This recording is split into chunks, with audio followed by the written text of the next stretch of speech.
அவனோர் அகோரி இவங்க தன்னைத்தானே சாமின்னு சொல்லிப்பாங்க. இருக்கிற உறவுகளை அறுத்திரஞ்சிட்டு தன்னந்தனியா வாழ்றவங்க. பெரிய பிணத்துக்கு முன்னாடி உட்கார்ந்து இவங்க ஆசிர்வதிச்சா செத்தவங்க அடுத்த பிறவியே எடுக்க மாட்டாங்கன்னு ஒரு நம்பிக்கை. ஆண்டவன் நமக்கு இந்த பிறவியை கொடுத்திருக்கலாம்.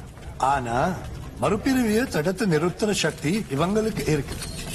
மோட்சம் யாருக்கு கொடுக்கணும், யாருக்கு கொடுக்க கூடாது, இதெல்லாம் இவங்களுக்கு நல்லாவே தெரியும். பாலமுகன், காபாலிகன், உக்கிரன், ஊர்த்துவன், சங்கிரகன், சங்காரன், அங்காரன், அங்கிரிசன் 107 கூட்டம் இங்க இருக்கு. இவங்க எல்லாம் காசிக்க காவல் தெய்வமா இருக்கிற கால்வரனோட வாரிசுங்கன்னு ஐதீகம். மனுஷங்கள்ல நல்லவங்க யாரு கெட்டவங்க யாருன்னு பிரிச்சு பாக்குற சக்தி அவங்களுக்கு உண்டு.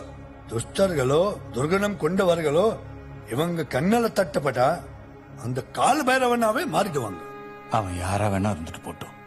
எனக்கு எள்ளு தண்ணி ஊத்தி கொள்ளி கூட போட வேணாம். நான் சாகரத்துக்குள்ள அவனை